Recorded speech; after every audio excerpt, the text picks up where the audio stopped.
Hello my dear students, welcome back to my channel जी। मेरे को ना एक मिनट सॉरी बोलना है बच्चे को। मेरे का ना उन्होंने डिबेंचर्स के क्वेश्चंस के लिए बोला हुआ था मुझे अपलोड करने के लिए, उनका आंसर मुझे टाइम नहीं मिल रहा था।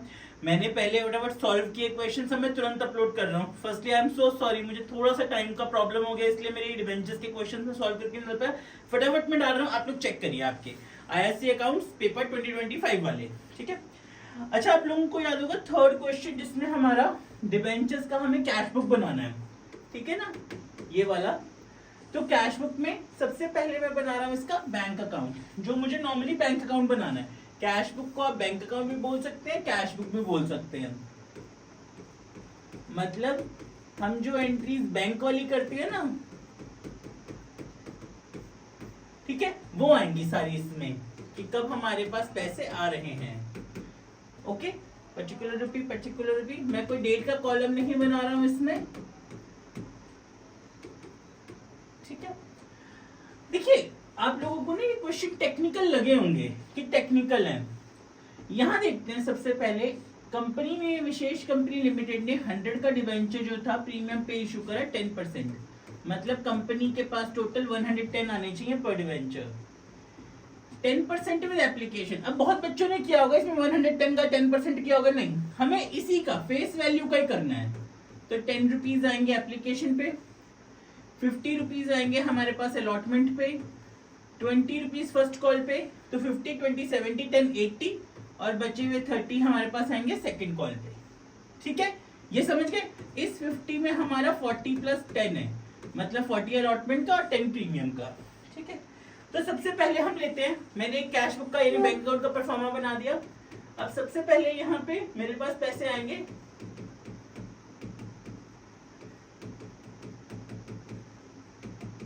To debenture application account 80,000। अब 80,000 मेरे पास कैसे बने, 8,000 डिबेंचर्स में इशू कर रहा हूँ, 8,000 इंटू 10 के हिसाब से 80,000 मैं ब्रैकेट में लिखते जा रहा हूँ कि साथ साथ कैसे बने। जब बैंक अकाउंट बनाने को बोला, आप लोग ये भी कर सकते थे कि पहले सारी एंट्रीज बनाए फिर बैंक का लेजर बनाए, पर मैंने वो नहीं, मैंने नॉर्मली बैंक अकाउंट बनाया, बस ये देखा कि कहां कहां से पैसे आ रहे हैं उनको डेबिट साइड में डाल रहा हूं। ठीक है, अगला टू डिबेंचर अलॉटमेंट।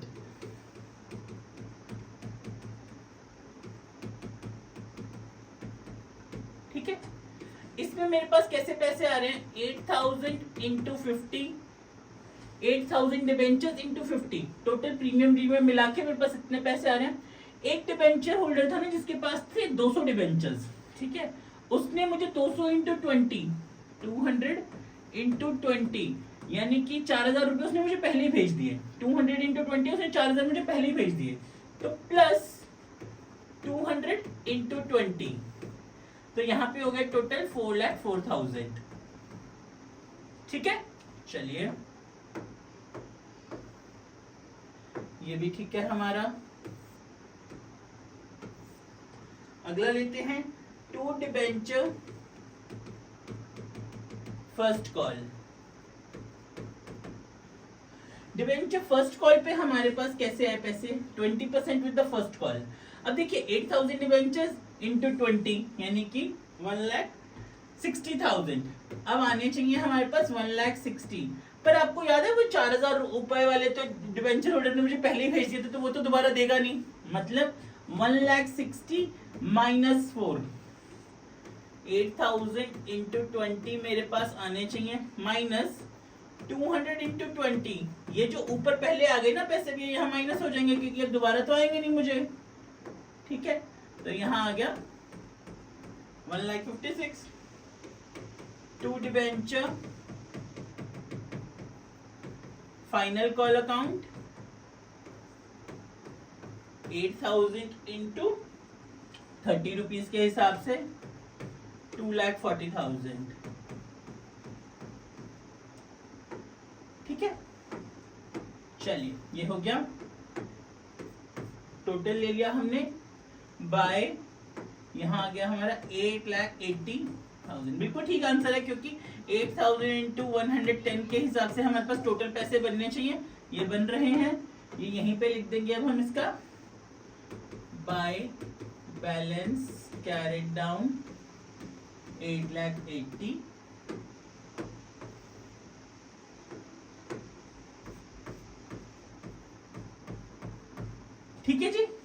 ओके। देखिए मेरे को लगा कि इस पेपर में बच्चों को ना सबसे ज्यादा मुश्किल डिबेंचर्स के क्वेश्चंस लगे, क्योंकि वो बहुत ज्यादा ट्रिकी हो गए थे। इस क्वेश्चन की वजह से कई बच्चों ने इस तरह की गलती जरूर करी होगी, बट अब आप लोग अपना आंसर प्लीज वेरीफाई कर सकते हैं। अगला है मिंट लिमिटेड वाला क्वेश्चन, और वाला है, मैंने और भी सॉल्व किया है ताकि जिन बच्चों ने और वाला किया हो तो वो इसको देख सके।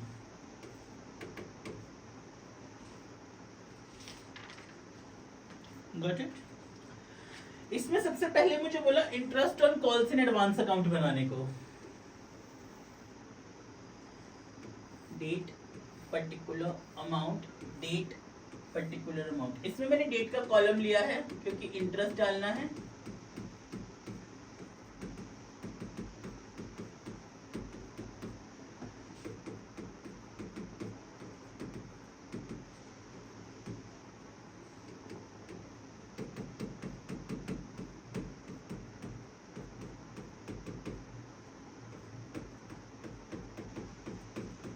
गॉट इट, ठीक है जी। इसके अगला अकाउंट है सेकेंड एंड फाइनल कॉल वाला, उसको बाद में बनाएंगे। पहले interest on calls in advance. सबसे पहले मेरा क्या हुआ, ध्यान से देखते हैं। एक शेयर होल्डर जिसने मुझे फर्स्ट कॉल और फाइनल कॉल इसके साथ ही दे दी, अलॉटमेंट के साथ पे ही, ठीक है। यहां मैं नीचे वर्किंग लूंगा छोटी सी। इसने मुझे क्या किया, शेयर होल्डर ने, इसने मुझे क्या किया, इसने मुझे ना फर्स्ट कॉल वगैरह पहले ही दे दी, साथ में ही ये वाली मुझे इसने फर्स्ट कॉल और फाइनल कॉल अलॉटमेंट के टाइम पे दे दी। तो अब इसने मुझे जब फर्स्ट अक्टूबर वाले पैसे फर्स्ट जुलाई को ही दे दिए, मतलब जो इसने मुझे फर्स्ट अक्टूबर को देने थे वो फर्स्ट जुलाई को ही दे दिए। तो कैसे इंटरेस्ट बनेगा, कितने डिवेंचर्स हैं उसके पास, 1000 इंटू 20 इंटू 12/100 इंटू 3 मंथ्स के। तो मैं इसको कितने मंथ्स का इंटरेस्ट दूंगा, ध्यान से देखिए। हम कंपनी है, इसके मुझे फर्स्ट कॉल इस टाइम पे ही दे दी, ठीक है। 1000 इंटू 20 इंटू 12/100 इंटू 3/12, ठीक है। इसने मुझे क्या किया, फर्स्ट फरवरी को देनी थी और फर्स्ट जुलाई को दे दी, मतलब इसने मुझे 7 मंथ्स पहले दे दिए। तो 1000 इंटू 30 इंटू 12/100 इंटू 7/12, ठीक है। तो ये बना मेरा 600 और ये बना मेरा 2100। तो अब हमें इनको इंटरेस्ट देना है, ठीक है।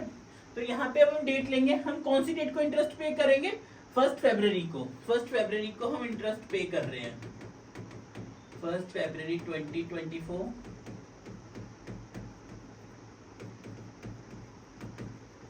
टू सन्ड्री मेंबर्स, ठीक है। मैं अलग अलग सेपरेट लिख रहा हूं ताकि आप इसको इकट्ठा करके भी लिख सकते हैं। मैं अलग लिख रहा हूं, फर्स्ट कॉल का और 2 सन्ड्री मेंबर्स फाइनल कॉल वालों का। ये वर्ड मैंने लिखा है sundry members first call, sundry members final call, ठीक है। ये इनका हो गया 2100 का।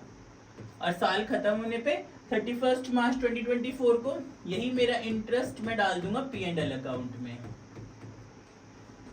यहां आ जाएगा बाय स्टेटमेंट ऑफ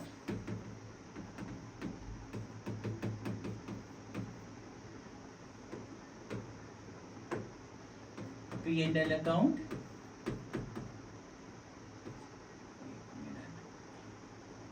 थोड़ा सा करते हैं 2700, ठीक है। Got it.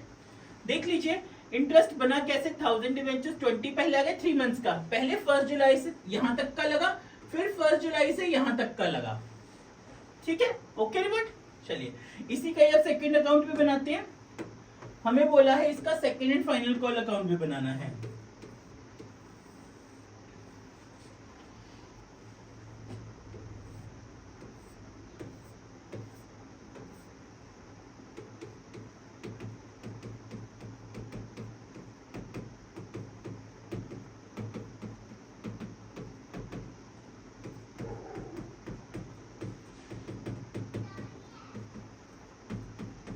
ठीक है।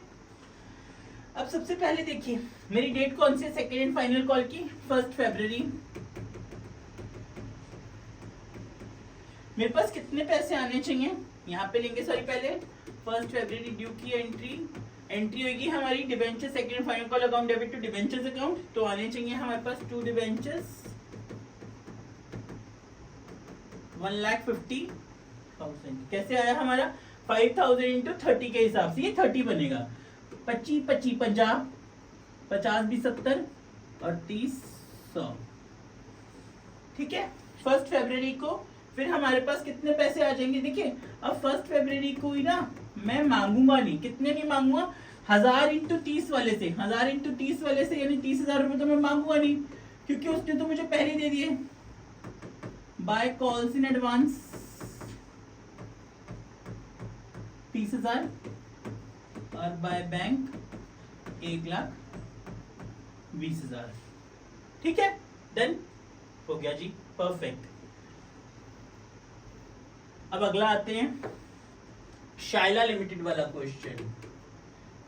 देखो बच्चों एक छोटी सी चीज, आप लोगों के फ्रेंड सर्कल में जो भी सीबीएसई वाले बच्चे हों, आप लोगों की ट्यूशन क्लासेस में जहाँ पे भी, प्लीज उनको ना ये सारा पेपर शेयर कर दो अपने अकॉर्डिंगली। मतलब उनको यार ये बोलो कि ये वाला सॉल्व कर लो। अगर इससे ज्यादा टफेस्ट पेपर आज तक हिस्ट्री में घुमा नहीं अकाउंट्स का, तो अगर पेपर घुमा तो ऐसा पेपर जा सकता है। ठीक है, एटलीस्ट जो आपके फ्रेंड सर्कल है उनकी हेल्प करना शुरू करो। ठीक है, उनको मेरी वीडियोस भेजो ताकि वो इस पूरे पेपर को सॉल्व करके समझ के जा सके कि अगर घुमा हमारा भी तो कैसे आ सकता है। चलिए अगला एक हमें बनाना है शाइला वाला क्वेश्चन है, हमें बनाना है सबसे पहले DRI account. Date particular amount, date particular amount.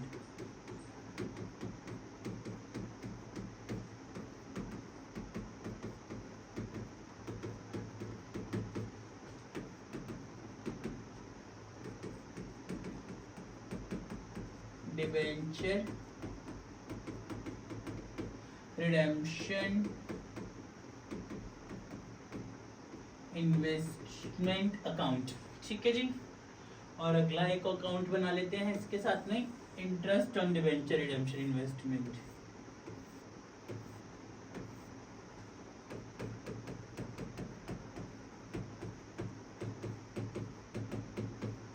Interest on DRI account.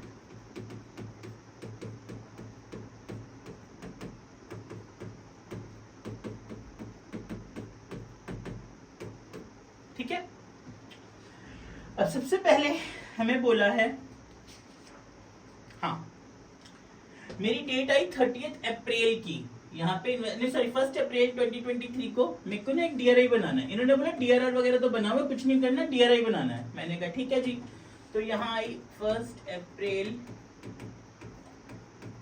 2023, मैं डीआरआई बना रहा हूँ टू बैंक अकाउंट 4,50,000। यहाँ पे 4,50,000 कैसे हुआ, 30,000 डिवेंचर्स हैं इंटू 100, हमारा डीआरआई बनता है 15% का, तो 30,000 इंटू 100 30 लाख, 30 लाख का 15% किया तो आ गया 4,50,000। ठीक है जी, अब I date 31 March 2024 by bank account, मैं डीआरआई को ब्रेक कर रहा हूं। ठीक है, पर कितने पे, इन्होंने बोला 97% पे रियलाइज हुआ, तो 4,50,000 का 97% किया मैंने, तो आया 4,36,500। ठीक है जी, तो जो बच गया 31 मार्च 2024 को loss by loss on sale of investment. ठीक है, कितना हो गया हमारा लॉस, हमारा लॉस हो गया 13,500 का, तो ये 4,50,000। ठीक है डन। अगला आते हैं इंटरेस्ट एंड डिवेंचर इन्वेस्टमेंट में। सबसे पहले हमारी यहाँ पे डेट आएगी 31 मार्च 2024 को। अब मुझे डीआरआई जो मैंने करी थी 4.5 लाख, उस पर इंटरेस्ट भी मिल रहा है 5% का, और मुझे 10% टैक्स भी देना है। अरे यार, अब देखते हैं। तो सबसे पहले यहाँ आएगा हमारा बाय बैंक अकाउंट,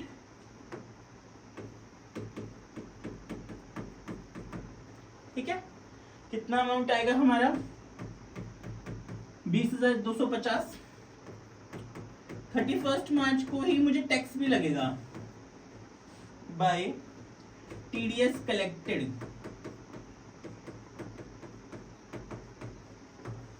2025 जितना मुझे इंटरेस्ट लगा उसका 10% का टीडीआई 2025, ठीक है। यहाँ 31 मार्च 2024 को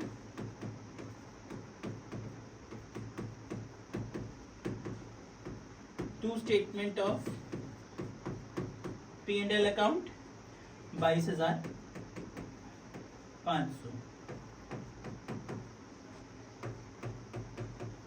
क्लियर है? अरे वाह, क्या आंसर किया है।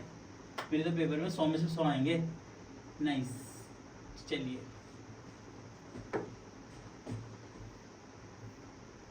अगला आते हैं हुडी लिमिटेड वाला क्वेश्चन।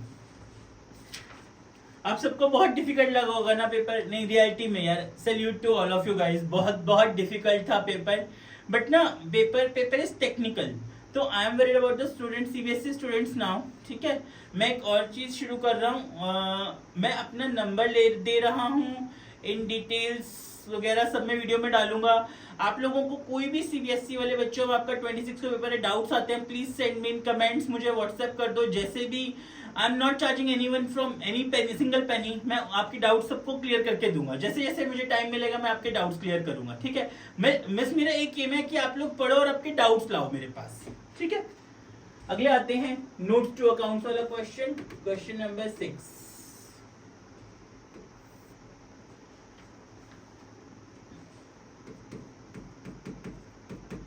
notes to accounts,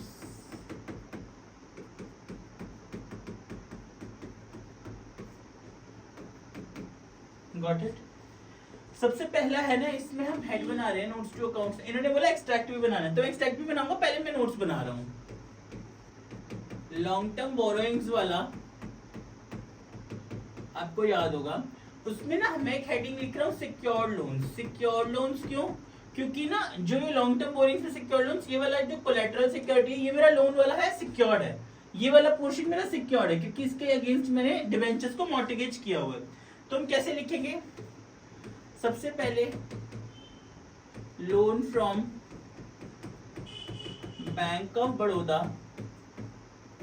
ठीक है, अमाउंट इज 25 लाख, ठीक है। फिर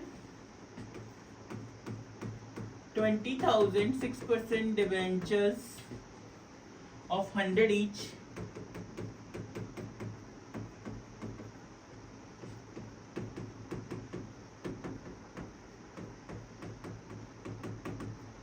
as collateral security, यानी 20 लाख less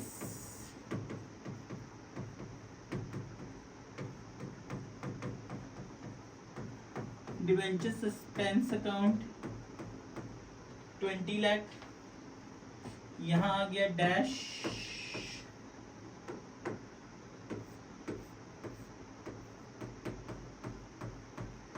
25 लाख, ठीक है। अगला मतलब जो मैंने कोलैटरल वाला पॉइंट था उसको बस अंदर ऐसे शो करना है, उसका कुछ लेना देना नहीं था मेरा, ठीक है। सेकंड, इसी में ही अनसिक्योर्ड लोन्स, क्योंकि अब मैंने क्या किया, जो मैंने डिबेंचर्स इशू करे, सिक्योर्ड भी लिखने की जरूरत नहीं है, इनको नॉर्मली इनको अलग से प्रेजेंट कर देंगे, जो मैंने 1 अक्टूबर में किए हैं। 5,000 डिबेंचर्स,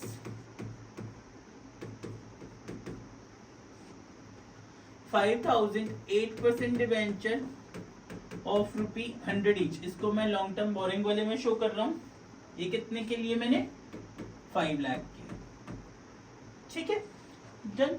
अब मेरी एक बात ध्यान से सुनिएगा, इसका इंटरेस्ट इन्होंने मुझे बोला जो मुझे पे करना है, तो 25 लाख का 25 लाख का 10% तो ये मैंने इंटरेस्ट पे करना ही करना है, ठीक है। Interest on bank loan and debentures is to be paid annually, interest on bank loan and debentures is to be paid annually. तो 25 लाख का यहाँ पे एक मैं पॉइंट अलग ले रहा हूँ अपने एंड से, बी पॉइंट बना के, करंट लायबिलिटीज, ये उसका नोट टू अकाउंट है। तो 25 लाख जो मैंने बैंक से लोन लिया है उसका 10% तो मुझे इंटरेस्ट पे करना ही करना है अभी भी, ठीक है। तो वो मेरी क्या हो जाएगी? Current liability. तो 2.5 लाख तो मुझे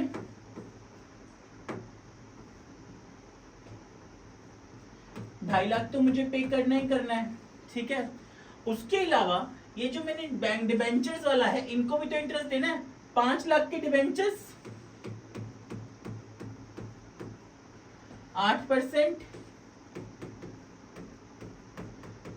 6/12 यानी कि 20,000, इसका भी इंटरेस्ट हुआ ना मेरा, समझे। 25 लाख का 10% तो 2.5 लाख हो गया, 5 लाख का 8% ये वाला, इनको भी तो मुझे इंटरेस्ट देना है ना, इनका एनुअली जाएगा, तो मतलब इनका 6 महीने का इंटरेस्ट मैंने देना है। तो यहाँ तक तो ये दोनों जो अभी कंपनी डिफॉल्ट कर रही है, defaulted on the payment of interest वगैरह, पे नहीं किया, तो इनको अपनी करंट लायबिलिटी में शो करना पड़ेगा ना, ये पॉइंट समझे। 25 लाख का 2.5 लाख वो वाला और 20,000 दूसरा वाला। अब इनका balance sheet extract,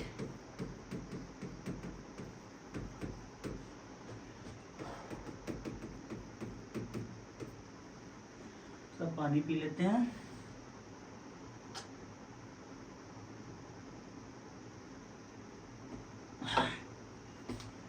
equity and liabilities,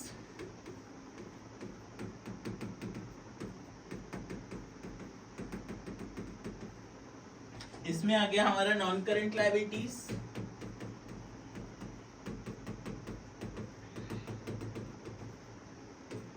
long term borrowings,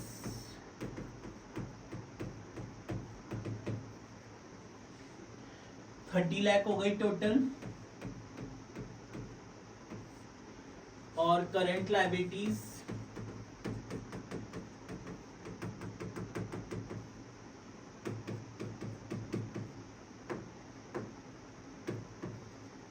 current liabilities में अदर करंट लायबिलिटीज वाले हेड में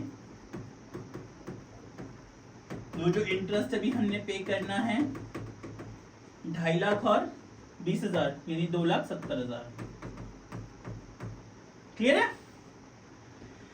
देखिए पेपर टेक्निकल है, मेरी कोशिश होगी कि जैसे ही सीबीएसई का भी पेपर होगा मैं उसको बिल्कुल फटाफट उसकी भी आंसर स्कीम बनाऊंगा, मार्किंग स्कीम उसकी भी अपलोड करूंगा, ठीक है। पर आई वांट कि आप लोग सबसे पहले ये जो है ना ये वाला पेपर हुआ है हमारा, इसको बार बार प्रैक्टिस करिए, सीबीएसई वाले बच्चों को भी शेयर करो ताकि उनकी कोई गलतियां ना हो, ठीक है। Thank you very much, thank you ji.